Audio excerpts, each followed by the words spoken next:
Good morning. How are you? Good. Good. Sorry about that little delay. I got a little caught up on my last session. Let's see. Get this all straightened out. My gallery view is being funny today. What's going on with you today? I did an update. It said, you need to do an update. And I said, okay, I'll do an update since you said so. Now I've got this weird gallery view going on. Why do they change things? How is cute little Elliot doing today? He's good. Excellent. Great. All right. So today we are going to do an exercise called Cooperative Care, which is really, really important for puppies. Cooperative care is another word for like handling exercises. We want our puppies to enjoy being handled. Some puppies have a lot of fur and they need to be groomed on a regular basis. Some puppies don't have a lot of hair and they don't need much grooming. However, our puppies are always going to need to have their nails trimmed no matter how much hair they have. And even Elliot, who might not need to go to the groomer every, 5-6 weeks because he's not a doodle or a Westie or a Yorkie, is still going to need some basic care such as baths and ear cleanings. And of course the nails, which are the big part. And he's also going to need to go to the vet and be handled. If we don't teach our puppies to love this stuff, these things can be really scary. These just ordinary everyday exercises that we need to do, like cutting nails and, maybe brushing them through because they got some burrs while out playing in the grass.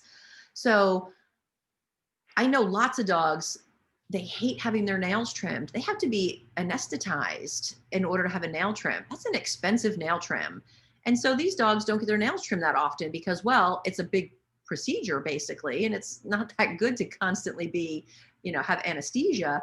So going to the vet for some of these dogs is terrifying because they're not used to being handled. So a vet who's trying to use the stethoscope and listen to their heart or feel their abdomen or look in their ears or their mouths, some of these dogs are so stressed out that they have to be muzzled when they go to the vet because they want to bite, because dogs are fight or flight. If I'm scared and I can't get away, I'm going to fight my way out of it. And so it just makes the vet scarier because now when they go, the scary people who are doing scary things are slapping a muzzle on them, which is terrifying. And so going to the vet it's really detrimental to a lot of these dogs, to their health and whatnot. So we want to teach Elliot that having things done to him is a good thing. It's not necessarily a scary thing. Now, how is he so far? And it's very different. I always tell everybody, our puppies might let us pet their ears and their paws and stroke them and rub them, but that's very different than being handled. Have you noticed anything with Elliot that he might not be fond of or that he might not like? He's been pretty good, right, in terms of like, where you pet him and where he does not necessarily seem to, shy away from contact, right, and certain parts of him. So Okay. that's pretty good. Okay. Yeah, I think things like brushing and those kinds of things, I think he kind of finds it. Oh, that's a toy that's coming near me. That's not really something that I'm supposed to put that in my mouth. I'm not supposed to leave that alone. Okay. Yeah. So Yeah. yeah, so we're going to do some exercises to make sure that he enjoys being handled. Because again, laying next to my puppy at night and stroking their ear is different than if I need to look at my puppy's ear or my dog's ear because I'm concerned there might be an infection going on because they're rubbing their ear or scratching at their ear or, rolling in the grass and they've got, you could tell there's an issue. Sometimes they'll hold their head a little bit sideways and cockeyed. So there's something bothering them. And at that time, we want to look in our ear and see what we can find. I'll turn my dog's ear inside out and I'll sometimes go close and sniff because if there's an infection, you can kind of smell that brewing inside if you sniff. One of my clients one day, their dog was pawing at their ear and holding it sideways, and they thought maybe ear infection. They looked inside, there's a big old tick, really engorged all the way inside that dog's ear. Now, if that dog did not enjoy being handled, trying to get that tick out would have been a fiasco. And trying to get that tick out may have resulted in going to the vet's office because where it was lodged, we might have needed some of those longer tweezers to get them out of there. So luckily this dog didn't mind being handled. And I'm not going to say she enjoyed the whole process, because that was a little tricky because of where it was located, but we made it a really pleasant process where we fidgeted with the ear and then we gave some treats. Then we made another attempt at trying to get that tick out, gave the dog a break, gave the dog some treats. So this whole scary thing was actually making good stuff happen. So that's what we want to do with Elliot. We want to show him that doing these things to him doesn't have to be scary, and it means good things happen. We need to be able to look into our dogs' mouths if there's something going on. We need to see if they're pawing at their mouth, or if something's going on. Do they have a broken tooth? Is there an abscess? I've had clients whose puppies or dogs have eaten sticks, and then they've got a piece of stick wedged up in the roof of their mouth. We need to be able to get that out without our dogs panicking, because now all of a sudden we're doing something that we've never done to them. I'll use the ear as an example. If we've never taught our dogs that looking inside their ears makes good stuff happen isn't a scary process, 2 years from now, 4 years from now, if Elliot gets an infection or a tick in his ear and you go to look at it, it's already going to hurt because of an infection. He's really not going to want us to look at it.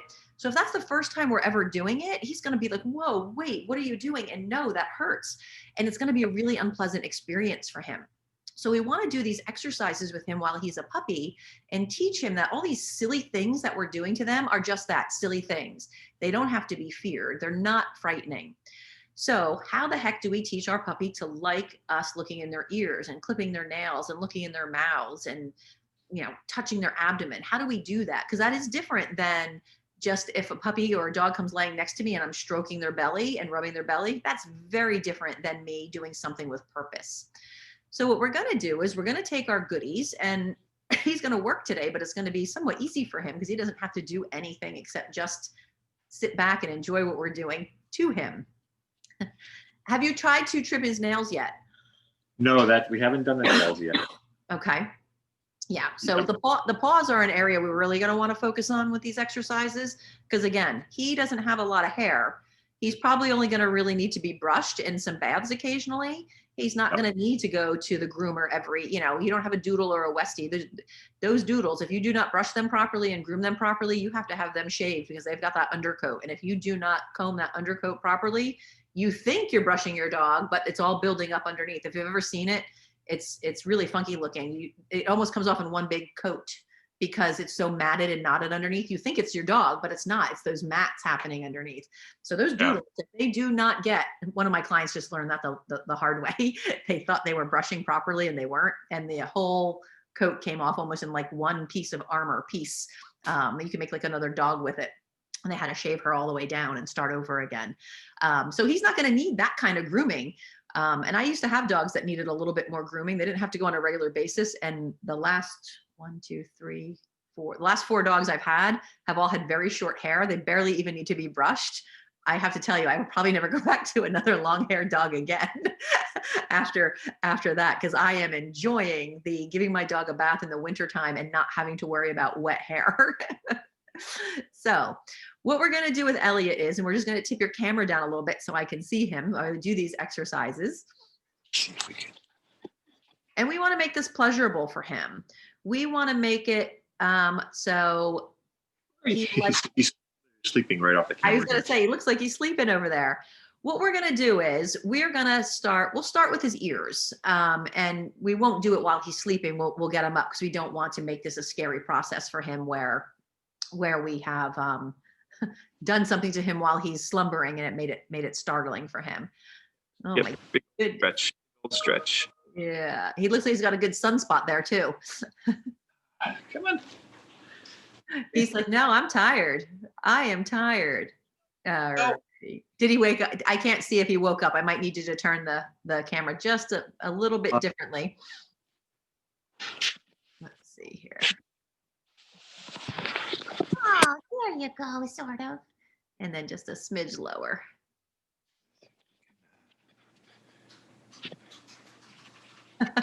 Oh, look at you sacked out over there. Excellent. Oh. Oh, hi. Oh, big yawn. He's like, what are we doing? I was sleeping. So what we'll do is, actually we'll start with his paws since he's laying this way. What we're going to do is I'm going to have you, and you don't have to say yes or anything for this. All we're going to do is you're going to pick up his paw and you're going to hold it for just 2 seconds and then treat, and then let go and treat. Yeah. So this is very different than petting him because it's a whole different mechanic. So I'm going to have you do that 5 times. You're going to pick up his paw, hold it briefly, and then drop and treat. Or let go and treat, not necessarily drop. Nice.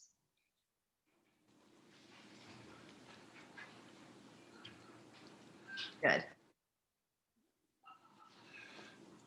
And what we're looking for here is he trying to pull away?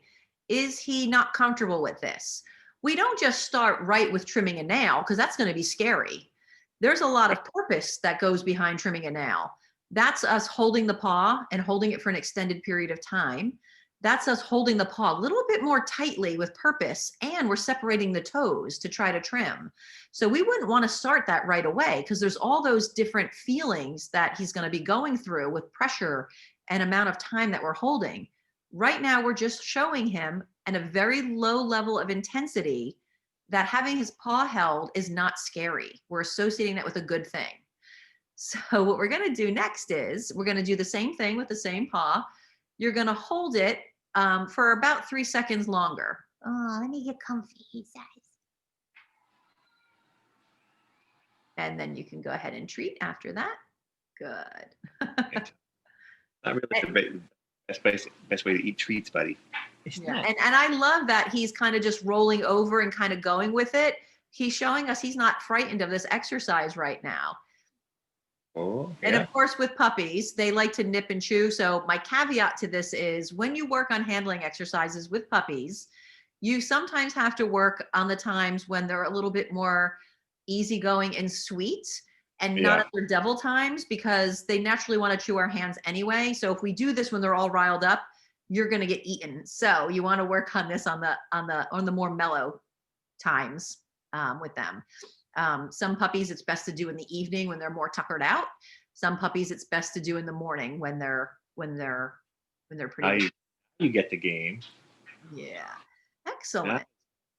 Game. So we're just going to increase the intensity to this a little bit at a time with him. We're going to work in sets of 5, and if he does well, we're going to increase the intensity. So what you can do next time is it would either be hold the paw for a short amount of time with a little bit more, for lack of a better word, squeezing, like with purpose. Because if you were going to hold, if you're playing shake, you're shaking your puppy. Like if you taught your puppy to shake or give paw, that's different than holding your puppy's paw to trim a nail. We're holding it a little bit more tight because we've got to steady that paw, and we've got to move those toes in order to get to each toe. They can't be together or we'll never get it. So we're holding it and we're moving. So for this next exercise, you can hold his paw for a little bit shorter, just maybe 2 seconds, but hold it a little more firm. Good. And then treat. Excellent. So he's learning that this shenanigan, whatever we're doing, looking in the ears, messing with his paws, messing with lifting up his tail, looking in his mouth, makes good stuff happen. And the order is important. A lot of people who try to look in their dog's ear will give a treat, then try to look in. It's almost like bribery, like, here, I'll give you this, now let me look inside. Only our dogs don't possess that kind of logic at all. So Right. When we do this, the order is important because X, whatever it is, the ear looking inside, the lifting up the lip, the holding the paw, the separating the toes, that's what's making the cheese appear. That's what's making the meatballs appear. That's what's making the hot dogs appear. So the order is really important. If we do it out of order, there's no association, because right now he's getting nothing for being cute. How does he get the stuff? By messing with his paw. So what we're going to do next is, because we don't want to go straight to just doing his toes, we want to give him a little bit of a break from this. We're going to start looking at his ears, because I want you to have the mechanic down for all of his parts. He's really adorable. I'm going to have you look in his ear, but I'm going to have you do it not as if we needed to really look inside. I'm just going to have you flip his ear over a little bit and let him get used to that feeling of you just flipping his ear inside out. So I'm going to have you just kind of flip that ear over and then treat. You're not going to stay long. You're going to just do it so he can feel that action and then give him a treat. Good. And then you're going to just flip that ear over and look slightly and then treat. And anytime you do these exercises, you want to watch, is my dog pulling their head away as I do it? Are they pulling their paw away? Are they trying to get away from me? If they are, they're giving us really valuable information. They're saying, I'm not comfortable with that. So it might be that we're going too far too fast. So if he was pulling his head away while you were doing this, we would want to say, how can we make it easier for him? It might be that I'm not turning his ear inside out. I'm just holding his ear for 2 seconds or so without that feeling of flipping it inside out, which is going to feel a little bit different. We want him to feel okay about this. Now, what he's doing now seems to be more fidgeting with wanting to get to your hands than pulling away. I'm going to show you a tool that I love. This is called the Chase and Chomp Sticky Bone. Okay. This sucker has suction cups on it. It will suction cup to most surfaces. I've even seen it suction cup to wood floors. The more you use it, the less it'll work on wood floor. But this is great to put on your tile, your linoleum, your stainless steel appliances, because you can work on these exercises while your puppy is busy. So if this is on the floor, they can lick out of the top and out of these little treads that you put peanut butter or cream cheese or spray cheese in. And you can work on these exercises, and it's going to do the same thing, because as your puppy's eating, you're going to be manipulating parts of their body. Now, the key is when we're doing it the way that we were just doing it, it's the touching made the good stuff happen. It can still work with this because the licking of the stuff out here, you know, is happening while you're doing the body parts. Just don't fill it all the way up, because you don't want to spend 20 minutes doing this. It's good to put a little bit in, let them lick it while you're working on a body part, have them basically empty it, put a little bit more in. So if you pack this full, that's going to be probably 15, 30 minutes worth of licking. You're not going to do these exercises for that long. It's better to have him lick a little bit, put more in, do the exercise, let him be rewarded for it, and stop. So even if he can only lick for 5 or 6 seconds, that's okay, because we don't want to work on handling his leg or his paw or his toes for 15 minutes straight anyway. We're working slowly in small increments so we can eventually work up to that longer time that takes us to hold the paw and trim all the nails. Now, do you plan on trimming his nails, or do you plan on taking him have it done at a groomer? Well, I'd be, I think, happy to trim them. Okay. We probably, the vet will certainly do it when we bring him in there, but yeah, I don't know that we're going to take him to a groomer. Yeah. Okay. So yeah, your vet will do it for you, but he's going to need his nails trimmed every few weeks. So right. We want him to be used to this mechanic of this whole thing. So with puppies, when you start trimming their nails, the way I like to do it is I like to trim one nail, and I give out many high value treats. So right now we're touching high value. But if I'm starting to work on nail trims with my puppy, I will take my puppy's foot, I will trim one nail, and then I will give multiple high value treats, because that's a lot scarier. Because as you're working through these exercises, you're not going to be able to wait however many weeks it is until he's 100% comfortable to do it, because his nails are going to grow really, really long. So you can start practicing with his nails while you're still working on that foot mechanic, but don't overwhelm him by doing every single toe at the same time. I like to trim one nail, and then my puppy gets lavished with high value treat, high value treat, high value treat. I might give him 3 to 6, because in that moment, that was really scary. We didn't get that far yet with the mechanics when we first start working with our puppies. Then I don't do it again until maybe later the day, or maybe tomorrow. I've only trimmed one nail. And the reason I do that is because that was probably a little scary, but it was over quick and they got good stuff for it. If I make my puppies sit there for every single toe on every single paw, they are going to start pulling away because they're not comfortable with it yet. They are going to want to pull away. They're not going to be happy with it. And what they're learning in that moment is nail trims are scary. Even if we say, you know what, I'm going to do it real quick and get it over with, it's actually not helping them. it's hindering the process. So the next day, I'll get my high value goodies. I'll trim one more of my puppy's nails, and then I will lavish him or her with high value treats. They had another nail trim, and it was a good experience. So as my puppy gets better at this, I might trim 2 nails and then do one later or the next day. And the Right. reason I do this is not only to acclimate them to this being a good experience, because remember, with socialization and these kinds of things, it only takes one scary setting event for our dogs to hate something. So if he has a miserable experience getting his nails trimmed the first time, it's going to be harder to trim them the next time. Before you know it, you've got 3 family members holding your dog down so you can trim their nails. Somebody's Right. going to get bit doing that. So we do it slowly to teach them, but also if you trim all your puppy's nails today, you can't practice trimming their nails for 2, 3 or weeks because they're not going to be ready to be trimmed again. So if we trim one now and we trim one later or one tomorrow, and then we trim another one and we do it over the course of a week, our puppy's having good small experiences that aren't super scary, and we get to keep practicing. Because if I only do it today and I can't practice for 3 weeks, I now have 3 weeks so that my puppy has had no nail trimming experience. So when I do it again in 3 weeks, my puppy's going to go, what the heck is this? And it's going to be scarier. So the more frequent we can do it and make it a good experience, the better it is for our puppy. So with nails, like ears, we can do this how many times a day, how many times a week.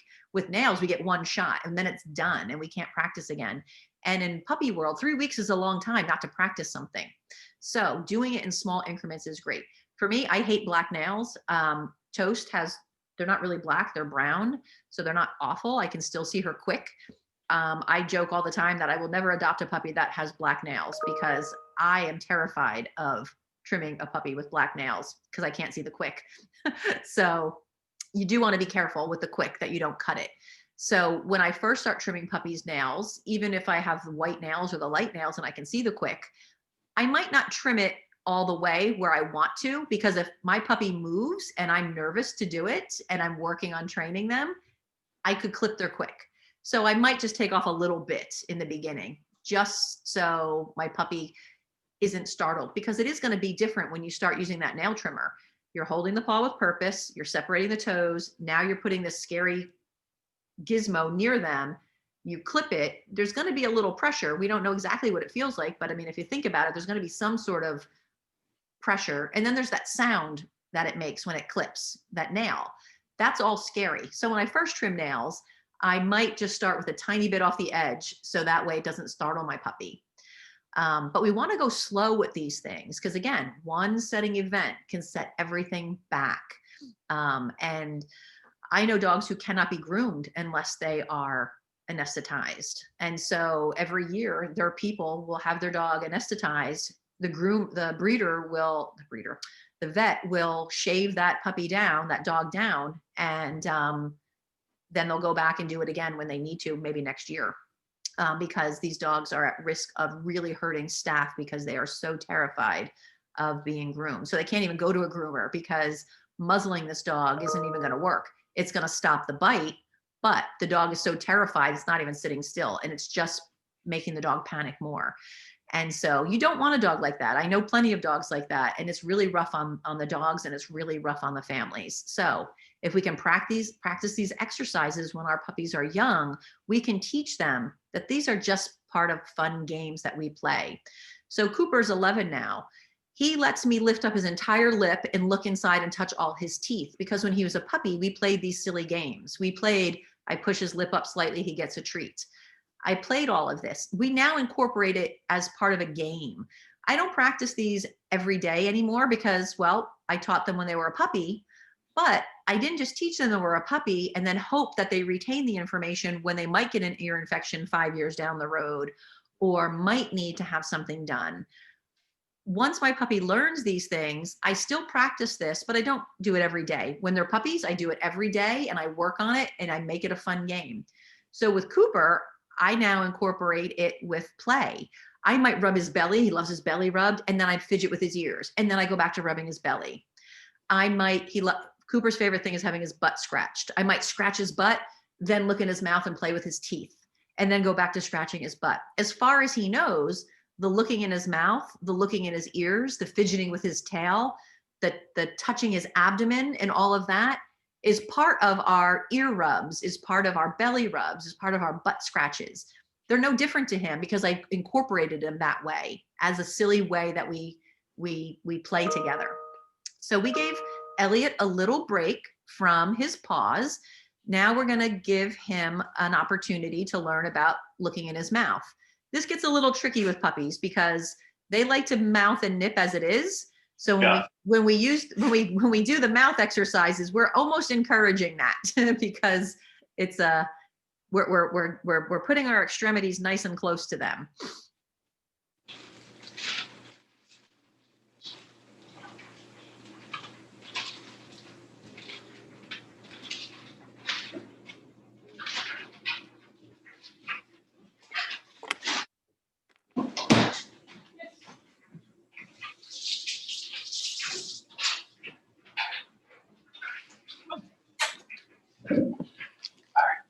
Excellent. So with his mouth, we're not going to start with just opening his mouth. He's not going to be ready for that. One, he's a puppy, and then that's just going to incite him to want to nosh on our fingers and our wrists. And he's not going to know what that is. That's going to be scary. So all we're going to do is you're going to take your finger and you're just going to lift his lips slightly. You don't even have to see any teeth. You're just going to let him feel the mechanic of that. Good. And now right away a treat. So that he was unsure of, that he was, as you could see, moving his head away, that he's not sure of. And that's common because what are we doing? We've probably never come up to our puppies in this way where we're going to kind of encompass their heads and their snout. So what we can do to help him is we can take a treat, hold it in one hand and let him nibble it. Don't give it to him. Let him lick and nibble it. While he's doing that, with your other hand, just push the other side of his lip up a little bit. Perfect. And then stop and give it to him. Good. You're only going to do about a second or so with this because this feels weird. One, our hands are coming over their heads in a very different way. And now we're pushing on their lip, which is going to feel odd to them. So you're just going to get him used to that mechanic where you're just pushing his lip up slightly. Perfect. And treat. Excellent. Beautiful. So he's learning that this weird thing you're doing makes good stuff happen. Lovely. Lovely. And we increase the time that we do this a little at a time. So like everything, we're going to work in sets of 5. When he's getting good at this and he can do it well, and we're not seeing any fidgeting or pulling away, we're going to maybe lift his lip a little higher, or we're going to lift his lip and hold it up longer. We wouldn't want to do 2 at the same time. If we're going to increase the intensity, we're not going to push his lip up higher and hold it longer at the same time because that's 2 criteria. It's either I'm going to push it up further and treat, or I'm going to hold it open a little bit longer and then treat. We always want to make sure that we're doing 1 criteria at a time and not making it too hard too fast. Good job, buddy. Excellent. And when he gets really good at this, we want to start touching his teeth so we can look at them. That's weird for dogs if we have to look in their mouths. Anytime anybody tries to do something with their dog and I see them do it, sometimes they go to do it and the dog is kind of thrashing their head around a little bit and they're trying to steady it. That's just the dog fighting to get away. That's how people get bit.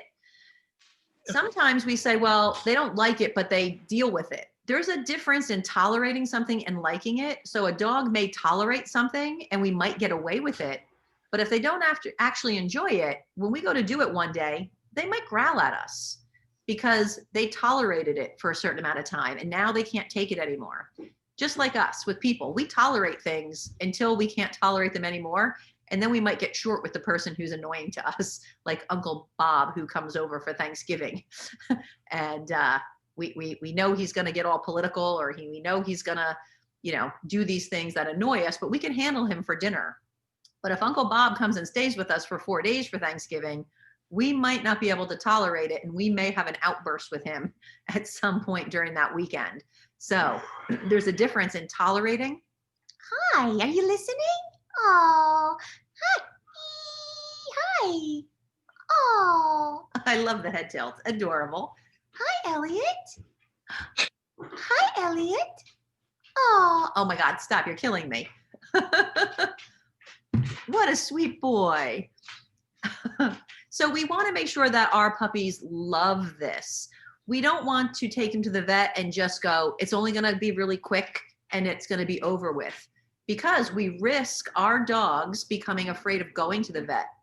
We risk our dogs being afraid of the vet technicians and the veterinarian themselves. Cooper, who's over here saying hello now, we worked on all these exercises when he was a puppy and there was no issues with him. I could trim his nails myself. I could look in his ears. I can do anything I needed to. When he was about 2, he got really sick with a lot of different issues and he had to go to the vet a lot in a very short amount of time. Well, he became afraid of the vet because that place was the pokey, jabby, stabby place. Yep. Even though we associated the vet with great stuff, what happened now, these setting events had made it terrifying for him. That then transferred over to me trimming his nails. Now, I never clipped his quick. I never made nail trimming painful or scary to him. But because of all these other things that happened to him, he started to generalize that being handled in general was scary. So I had to start all over with Cooper because now I couldn't trim his nails. I used to be able to trim his nails. I couldn't. So with him, we had to start from scratch and teach him all about nail trimming being good again. Now, what I want you to be aware of with Elliot is when you're working on these exercises at any time, if he pulls away, we might need to start at a different spot. And the reason I shared that information about Cooper is when I needed to work on his nail trims again, I couldn't just start with his paws. He was really afraid of being touched because he had a lot of blood draws, skin scrapings, and all these things that were being fiddled around with his front legs. Now his front legs were scary to him about being touched because something bad was probably going to happen, because it had become a predictor of bad stuff now instead of good stuff. So with Cooper, I couldn't start with his toes again, working on his nails. For him, he would flinch even if I touched up part of his leg, up by his, back elbow, or even up a little higher. For him, when I had to start over, I had to start up at his shoulder blade on his front legs. That's where he didn't flinch and try to pull away. We had to work here, getting him acclimated, and then work in small successions to get all the way back down to his paws before I could start working on his nails again. It took me a couple months because I had to start all the way up here and he was afraid. And we still had to go to the vet because he was ill. So every time I was working on this with him, we would get set back because something scary would happen to him, like an ultrasound. So we had to start over. Now with his back legs, it wasn't as bad because that's not where all the bad stuff was happening. He generalized being handled as a bit scary, but it wasn't as terrifying on his hind legs. On his hind legs, I can start at that back elbow and work my way down to his paw. So we went much faster on the back legs than the front legs. It took me a couple months for me to be able to trim his nails all by myself again. And I actually had to go somewhere to a groomer who was a force-free groomer and have her help me while I worked on this. Because if I made him do those nail trims while I was trying to reacclimate him, I was just going to confirm his fear of being handled. So a fear-free fear-free groomer worked with me where she would trim his nails while I would feed him. And he was so stressed he couldn't eat while I was feeding him. So she was great because she took her time. She would trim a nail. I would feed him lots of goodies. She would give him a small break. She would trim a nail, and then I would feed him lots of goodies, and she'd give him a small break. We weren't even worried about perfect nail trims at this time. It was more about giving him the good experience to show him it wasn't scary. So we had to start all over again after I trained this with him as a puppy. And it was heartbreaking because I would never hurt my dogs, but I now had to start over. So if at any time you see Elliot pulling away on one of the exercises you're doing with him, think how you can make it easier for him. Was I holding too long? I should hold less. Did I hold too hard with too much pressure? Do I need to hold less? Keep in mind with Cooper, if it's too hard, we might not even be able to start at that body part. So with his toes, with trimming his nails, I couldn't even start with the paw or the leg. I had to start up at the shoulder. and work my way down. So if you see that he's flinching when you're working on his ears or his mouth when you're coming over to him and he flinches like this, recognize that you might not even be able to touch his face or his ears. You might have to work on the hand coming down makes good stuff happen. The hand coming close to the ear makes good stuff happen before you even touch. We've got to break it down into really small pieces and do it very, these successive approximations to help them out. If we just dive in and trim all the nails because my puppy needs it done, we risk showing our puppy that nail trims are scary. So, any questions on handling? These seem like really easy exercises, and when our puppies are doing them and being accommodating, we sometimes think that they're okay with it. But again, make sure he loves it and he's not just okay, because we don't want him to tolerate it and then in 6 months or 5 months or 7 months show us that he doesn't like it. Because I'll get the phone calls where people will say, I used to be able to do this and now my puppy's biting me or my dog is biting me. I don't know what happened. Well, what happened was they didn't love it all along and they went along with it, but now they can't take it anymore. Now they've reached their limit. I don't like it and I'm going to let you know about it. So we want to make sure that we can look in his ears. We want to make sure that we can hold his paws and trim his nails. We want to kind of put our arms around him like we're pressing on his abdomen, like a vet would, where they come up from behind and over and feel underneath. We want him to feel those things because those are very different than how we normally handle our dogs. Our dogs don't mind their ears being rubbed because it's associated with good stuff. They don't mind that belly rub because it's associated with good stuff. But all this other stuff is different. It's not how we handle our dogs. So we want them to get acclimated to that, just like they love having those belly rubs or those butt rubs or those ear rubs. So any questions? No, I think that's those are pretty straightforward. I think, one of the things, so we actually tried to our first attempt at, doing a bath a little bit yesterday, and he's not a happy camper in a bathtub. So I think that, some things around that would be probably helpful as well. I mean, sure. So think, how could we make his bath time better? Because when we want to give our puppies a bath, what do? We put him in the tub and we give him a bath. That's all. That's no successive approximations. That's full out, right in, totally entrenched in the whole thing. So what you can do is, and that's why the sticky bone is great, because you can stick this to your shower wall, or you can just smear peanut butter over all over the shower. That's what us trainers used to do before this invention came out. When we have to give our puppies baths, we would put them in and we would smear peanut butter on the tub or the shower wall, and they're licking it while we're working on it with them. So with Elliot, what you can do is, before you even think about giving him another bath, make going in the bathroom fun. Look, we go in the bathroom, we get treats. Going to the bathroom makes treats happen. He may not be able to jump in the tub himself. And this is where it gets a little bit tricky, because if we pick up our puppies and put them in the tub, that can be scary. You can work on with him where he jumps up on the tub with his front paws, leaning over the tub and looking. So putting his front paws up on the tub makes good stuff happen. And you can make getting in the tub fun. So when I've had some puppies, they're too little. They can't even really get up on the tub to get in. He's a little bit older, so he can reach now.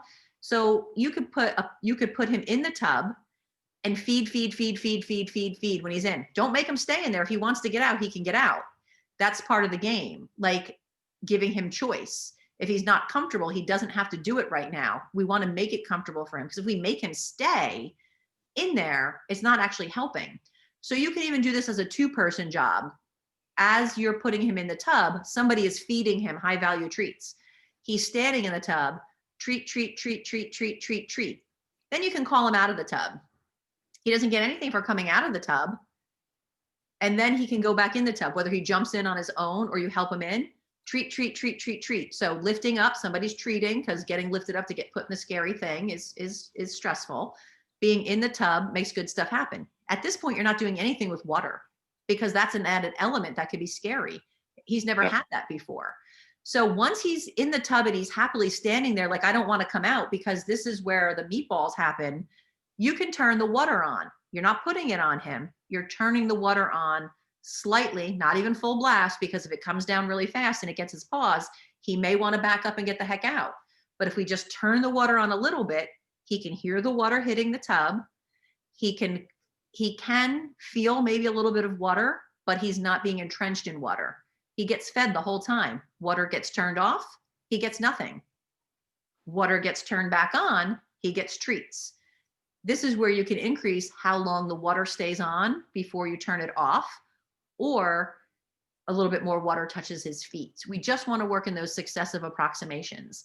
Now, if he rolled in deer poop, you would need to give him a bath later. There's no doubt about it. We don't have time to work in successive approximations. This is where you want to be thoughtful and mindful. Okay, he's got deer poop on him. I don't have 3 weeks to teach him that the bathtub is a great place to be. I have to bathe him. Make it as good as possible if he has to have that bath. Be armed with goodies. Let somebody help. Heck, when I was teaching Cooper to love having his nails trimmed again after all those scary experiences he had, I brought a jar of almond butter with me to the groomer. I brought a jar of peanut butter. I brought a container of stuff that I cut up. He was allowed to eat out of it the whole time.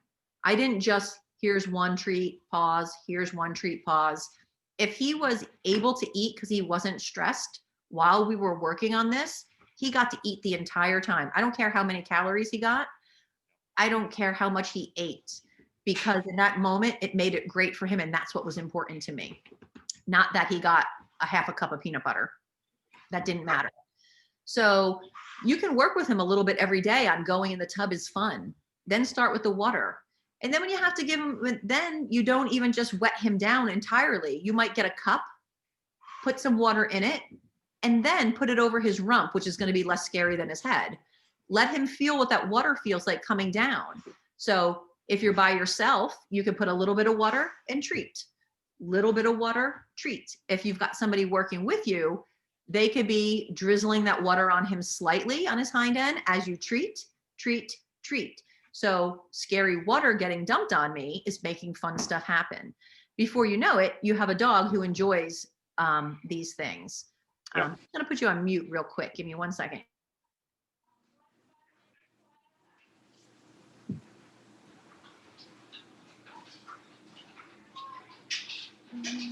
Sorry about that. My Cooper's allergies started acting up again. He's allergic to 46 things, and we've had a really rough bout with him ever since he was about 2. I got all his allergies under control, and he's been great for the last 8.5, 9 years, no issues. In April, something in the environment outside triggered his allergies, and they're presenting in a different way than they ever did. It's his paws. It used to be his armpits and his belly. It's his paws.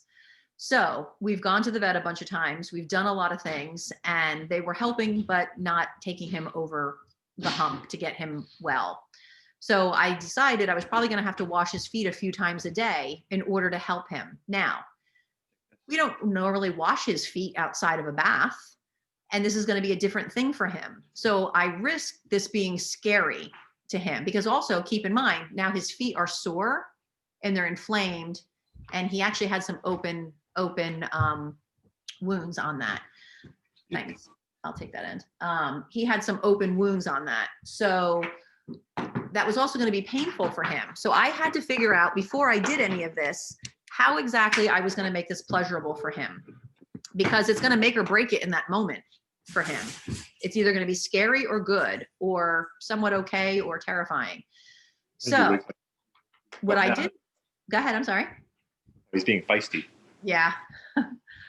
And if you have to, you can walk away from him so he's not biting you. You can get up and go somewhere else and let him have his toy so he's not noshing on you. You can go sit at a chair somewhere so he's not being bitey. Yeah, definitely. So good boy. Good. And if you have to, give him something else like a bully stick, because those soft toys are fun, but not usually as fun unless we're making them fun for them by squeaking them. Good boy. So just walking away makes it good for him. Excellent. Good. So with Cooper, with his feet, I had to think it through. And what I did was I got a bowl and I made tons of tiny treats, tinier than I would use even for training. I put a whole bunch in there. I got my bowl of water for rinsing, and I got my bowl of water for his foot soak. And the entire time I was working on his feet, he was eating. I didn't care how much he got. I needed to make washing that one foot awesome. And then I did that for the rest of his other 3 feet. He got a big bowl of goodies. I did this every single day, twice a day in the beginning, sometimes 3 times. And now we only do it once a day. But each time I did it, we made it a good experience. And now I can do all 4 of his feet with just 1 little bowl of goodies. He doesn't need a lot for each foot because we've worked on this since April.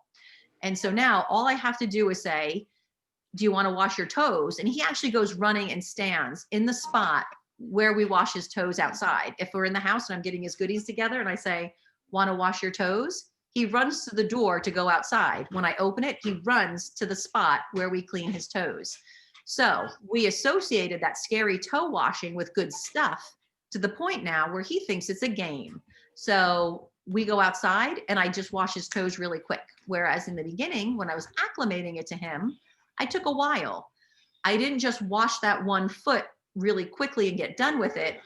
I would wash his foot, give him a break, put his foot back in that foot bath, get between the toes a little bit, make sure he got his plenty of treats and give him little breaks.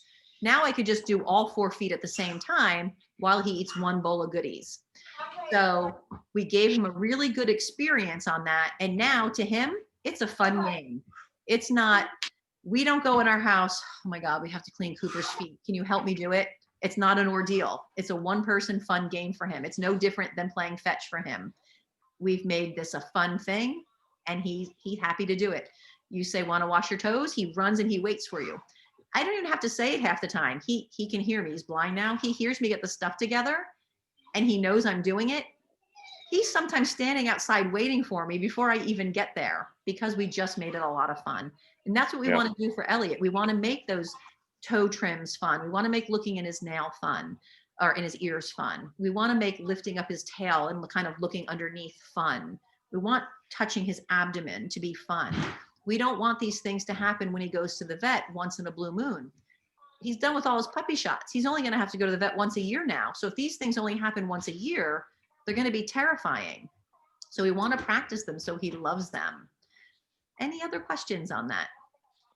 No, yeah, we'll have he's going to the vet later today. He's got to have 1 more series of vaccines. So, okay, so this will be his last one. So when he goes today, send with him lots of goodies because he hasn't been for several weeks. So it could be scary for him because it's not something he's used to doing all the time. Send him with his snack bags of goodies. I've been telling everybody when you take your puppy to the vet and you can't go in now, write a note, attach it to the snack bag, tell the vet tech when they come out, I don't care if this bag comes back empty. Please make sure you feed him during his procedure to make sure that this is good stuff. So he gets shots, good treats. He gets touched, good treats. Send me back the bag empty. Don't be stingy. I don't care. Don't be cheap. Don't give him 2, give him 20. I don't care. Because I want going in with the man with the white lab coat and the stethoscope to be associated with good stuff. I want the lady that has her cute vet tech outfit on to be associated with good stuff. I want going into that room of terror to be associated with good stuff and not terror. So send him with a bag of goodies, and whatever they do, ask them if they can please reinforce him for getting a shot, for being touched, for having his heart listened to, and all that good stuff, because that's going to really help him with that aspect and with all the watching. Excellent. Good. Any questions on this, let me know. If you feel stuck, let me know. If you're having trouble with the bath, let me know. I'll help walk you through some of the mechanics. Okay, great. All right. All right, yep, thank you. You're welcome. Have a good day.